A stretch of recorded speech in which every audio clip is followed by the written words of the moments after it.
Barrister Salman Safdar साहब इस वक्त अडयाला जेल से बाहर आ चुके हैं। बड़ा इंपॉर्टेंट दिन था आज, साइफर केस की अहम समाअत थी। मीडिया से गुफ्तगू करने वाले हैं, इनकी बड़ी अहम गुफ्तगू आपको सुनवाते हैं। 4 बजे साइफर का केस खत्म होने लगा तो नैब की टीम ने अंदर धावा बोल दिया कि हम इमरान खान साहब का रिमांड लेने आए हैं। नैब की टीम के रिमांड को भी अभी मैं अपोज करके आया हूं। फैसला महफूज है, थोड़ी देर में आ जाएगा।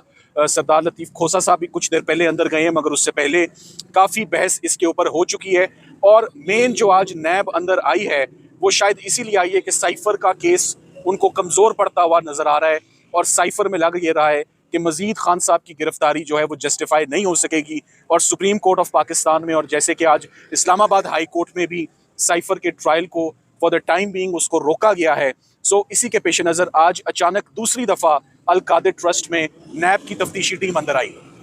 पहली दफ़ा इमरान खान साहब की गिरफ्तारी इसी केस में इस्लामाबाद हाई कोर्ट से लेने की कोशिश की गई, जिसको 2 दिन के रिमांड के बाद सुप्रीम कोर्ट ऑफ पाकिस्तान ने, मिस्टर जस्टिस उमर अताब बंदयाल साहब ने इमरान खान साहब की गिरफ्तारी को कलअदम करार दिया, गैर कानूनी करार दिया और रिमांड को भी, और उनको वापस उनको आज़ादी दी।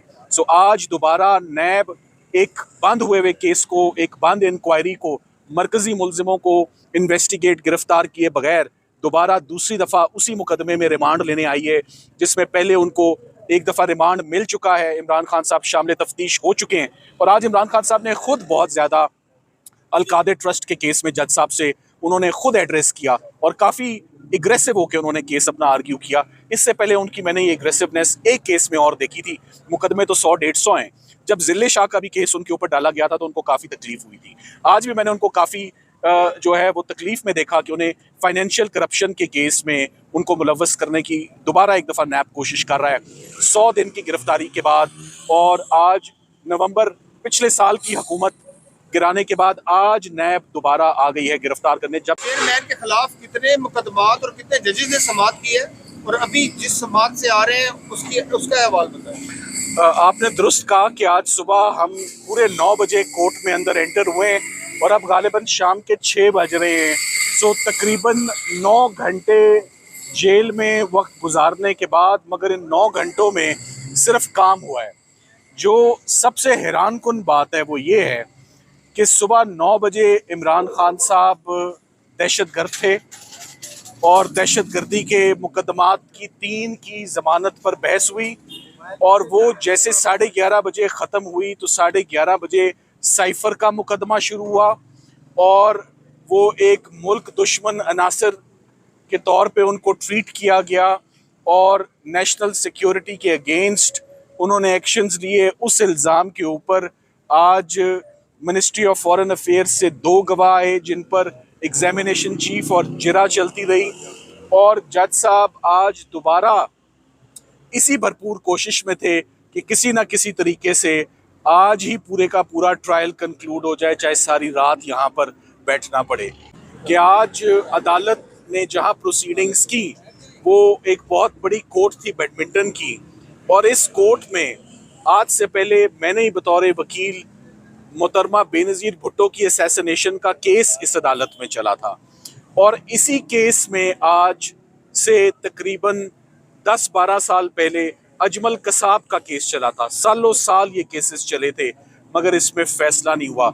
और इसी कंपाउंड के अंदर उसी दिन एक वक्त में 3 केसेस चलते थे। अजमल कसाब का केस होता था, मोहतरमा बेनज़ीर भुट्टो की असैसिनेशन होती थी और मुमताज़ कादरी का केस होता था सलमान तासीर साहब की असैसिनेशन का। मगर आज उन केसेस के बाद इस केस में इमरान खान साहब की ज़मानतें दहशत गर्दी की आर्ग्यू हो रही थी टायर जलाने पे, और साइफर जैसे बोगस मुकदमे में उसी कोर्ट में इतने सालों के बाद दोबारा एक वजीर आज़म बतौर मुल्जिम जो हैं वो खड़े हुए थे।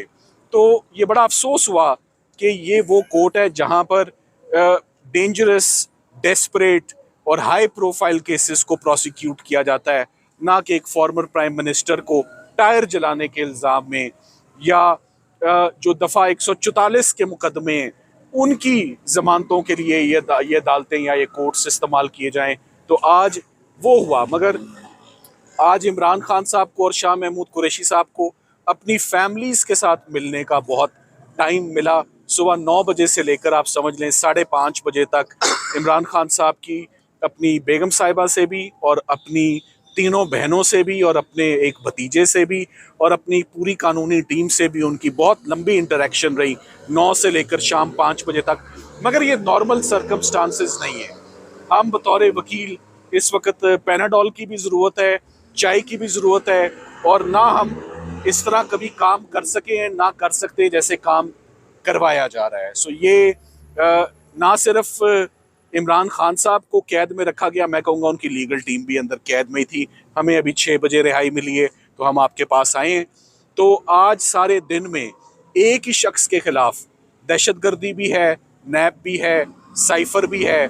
सो सब चीज़ें, हर जुर्म, हर क्रिमिनल ऑफेंस ट्राई हो रहा है कि किसी ना किसी तरीके से उनको जेल के अंदर रखा जा सके। सर, ये बताइएगा कि नैब की जानिब से औकात ट्रस्ट में कितने दिन की रिमांड की इस्तदा की गई, उस पर आपका आर्गुमेंट क्या था? 10 दिन की इस्तदा की गई है, जिसको जज साहब अभी कुछ ही देर में आपके इल्म में आ जाएगा कि जज साहब ने क्या फैसला किया है।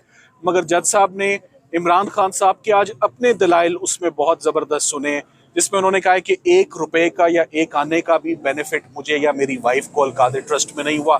जब शामिल तफ्तीश हो गए हैं, जब बयान दे दिया है, जब 2 दिन की गिरफ्तारी काट ली है, तो दोबारा रिमांड किस बात का? और कुछ भी रिकवर नहीं करना, मैं तो ऑलरेडी जेल के अंदर हूँ। और साथ ही साथ मैंने ये भी ऑब्जेक्शन उठाया कि नैब को भी ज़रा एहतियात से वज़ीर आज़म को गिरफ्तार करना चाहिए, क्योंकि इनको फिर बाद में नदामत भी होती है, शर्मिंदगी भी होती है। कभी गिरफ्तार करना पड़ता है, कभी छोड़ना पड़ता है। तो बेहतर यही है कि ना ही पकड़ा जाए तो बेहतर है, और वो भी ऐसे बोगस केस में